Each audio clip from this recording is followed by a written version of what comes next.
সিরাজগঞ্জের বেলকুচিতে ১৯৯৮ সালে প্রতিষ্ঠিত ঐতিহ্যবাহী মডেল ডিগ্রি কলেজে শিক্ষার মানোন্নয়ন ও ছাত্রছাত্রীদের ভালো ফলাফল অর্জনের লক্ষ্যে নানামুখী পদক্ষেপ গ্রহণ করেছেন অত্র কলেজের ভারপ্রাপ্ত অধ্যক্ষ মোহাম্মদ শামীম হোসেন।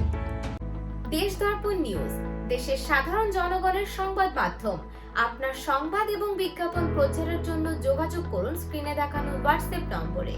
তিনি বলেন, এই কলেজের সভাপতি, কেন্দ্রীয় বিএনপির রাজশাহী বিভাগের সহ সাংগঠনিক সম্পাদক ও সিরাজগঞ্জ জেলা বিএনপির সম্মেলন প্রস্তুতি কমিটির আহ্বায়ক ও সিরাজগঞ্জ ৫ বেলকুচি এনায়েতপুর চৌহালি আসনের ধানের শেষ প্রতীকে মনোনয়নপ্রাপ্ত আমিরুল ইসলাম খান আলিমের দিক নির্দেশনায় কলেজের শিক্ষার মান উন্নয়নে ভালো ফলাফল নিশ্চিত করতে অভিভাবক সমাবেশের সিদ্ধান্ত অনুযায়ী মাসিক পরীক্ষা বাধ্যতামূলক করা হয়েছে।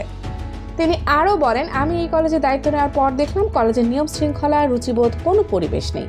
কলেজে বখাটে ছেলেদের উৎপাত ছিল, ছাত্রছাত্রীরা ক্লাস করতো না, মন ইচ্ছা মতো কলেজে আসতো যেত। এজন্য কলেজের পরিবেশ ও শৃঙ্খলা বজায় রাখতে বেশ কিছু পদক্ষেপ নেওয়া হয়েছে। বিগত সরকারের আমলে অনেকে এমপি মন্ত্রী হয়েছেন, অনেকে কলেজের দায়িত্ব পালন করেছেন, কিন্তু লেখাপড়ার পরিবেশ তৈরি করতে পারে নাই।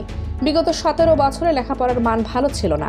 সরকারের নির্দেশে 100% পাস দেওয়া হতো, পরীক্ষা না নিয়ে অটো পাস দেওয়া হতো। এখন আর সেই সুযোগ নেই। পরীক্ষায় পাস ও ভালো ফলাফলের জন্য লেখাপড়ার বিকল্প নেই। এখন কলেজে 100% শিক্ষকদের উপস্থিতি নিশ্চিত করে কলেজকে সিসি ক্যামেরায় আওতাভুক্ত করা হয়েছে। বৈদ্যুতিক সমস্যার জন্য আইপিএস এর ব্যবস্থা ও আর্সেনিক মুক্ত পানির উন্মুক্ত পরিবেশ সৃষ্টি করা হয়েছে। ছাত্রছাত্রীদের পোশাক 100% নিশ্চিত এবং সাপ্তাহিক ও মাসিক পরীক্ষাকে বাধ্যতামূলক করা হয়েছে।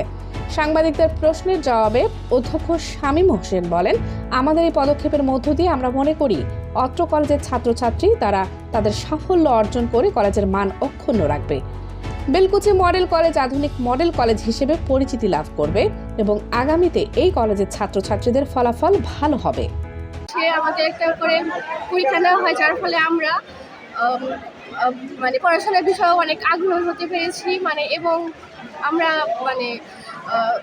আশা করি ইনশাআল্লাহ আগামীতে অনেক ভালো রেজাল্ট করতে পারবো। এটা আমাদের কলেজে পোশাক আইডি ছাড়াই ঢুকতে দেওয়া হতো, বাট এখন পোশাক আইডি ছাড়া ক্লাস করতে দেয় না। আগে কলেজের উন্নত হতো, আগে কলেজের পরিবেশ অনেকটাই খারাপ ছিল আর কি, বাইরের মানুষও প্রবেশ করতে পারতো, কিন্তু এখন বাইরের মানুষও প্রবেশ করতে পারে না। আমাদের প্রতি মাসে মাসিক পরীক্ষার ব্যবস্থা করা হয়েছে, যাতে আমাদের পড়ালেখা আরও উন্নত হয়, আমরা যদি পড়ালেখার প্রতি আরও অগ্রসর হতে পারি। শিক্ষার মান উন্নয়নের জন্য আমাদের কলেজের সুযোগ্য ভারপ্রাপ্ত অধ্যক্ষ জনাব শামীম হোসেন ইতিমধ্যে অনেক পদক্ষেপ হাতে নিয়েছেন। কিছুদিন বেলকুচি মডেল কলেজ হচ্ছে প্রাক্তন চেয়ারম্যান আব্দুল মজিদ সরকারি কলেজ। উনি এই কলেজটা এখানে এই কারণে দিয়েছিলেন যে এখানকার মানুষ যেন সুন্দরভাবে চাকরি করতে পারে এবং লেখাপড়া একটা পরিবেশ সৃষ্টি করছেন। ওনার অনেক দান আছে এটা, কিন্তু দীর্ঘদিন এই কলেজটা বিভিন্ন দল ক্ষমতা আসার পরে এই কলেজের উন্নয়ন হয় নাই। অনেকে আমাদের বর্তমান সভাপতি আমিরুল ইসলাম খান আলিমের নির্দেশনায় এই কলেজটা আমরা উন্নয়নের দিকে নিয়ে যাচ্ছি এবং আলিমের নির্দেশে এই কলেজের পরিবেশ যেন অনেক সুন্দর হয়, সুশৃঙ্খল হয়, তার জন্য আমরা সারা কলেজে সিসি ক্যামেরার ব্যবস্থা করেছি, যাতে ছাত্রছাত্রী নিরাপদ থাকে এবং টিচাররা নিরাপদে তারা ক্লাস করাতে পারে। এবং দেখা যায় যে আগের টিচারদের ভালো পানি খাওয়ার ব্যবস্থা ছিল না, তাদের পানি খাওয়ার ব্যবস্থা করেছি। তারপরে একটা সিসি ক্যামেরা আইপিএসের ব্যবস্থা করছি, যে টিচাররাও যেন আরামে সুন্দরভাবে তারা এখানে এসে রেস্ট নিয়ে তারা যেন সুন্দরভাবে ক্লাস করতে পারে, এই জন্য এই ব্যবস্থা আমরা করেছি। এবং টিচাররা যেন 9টার ভিতরে আসে, এই নোটিশও তাদের দেওয়া আছে যে তারা 9টার ভিতরে কলেজে আসবে। অনেক সময় দেখা যায় যে 10টায় 11টায় ক্লাস থাকে, ওই ক্ষেত্রে দেখা যায় যে কিছু কিছু টিচার 9:30টার মধ্যে আসে এবং প্রত্যেকটা টিচার ক্লাস করার মতো তাদের সুযোগ সুবিধা দেওয়া হয়েছে এবং এই কারণে দেওয়া হয়েছে যে তারা যেন কলেজমুখী হয়, টিচাররাও যেন কলেজমুখী হয়।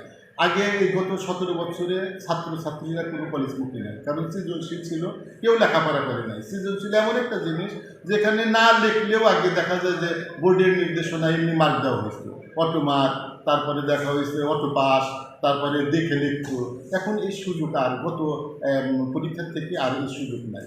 এখন পরে তাকে পরীক্ষা দিতে হবে, জেনে পরীক্ষা দিতে হবে এবং পরীক্ষায় যা লিখবে ওই অনুযায়ী তার মার্ক পায়। এই জন্য আমরা এই কলেজে সাপ্তাহিক পরীক্ষার ব্যবস্থা করেছি, যে টিচাররা তাদের নিজস্ব উদ্যোগে তারা সাপ্তাহিক পরীক্ষা নিতে, আর কলেজের উদ্যোগে আমরা মাসিক পরীক্ষার ব্যবস্থা করেছি, যাতে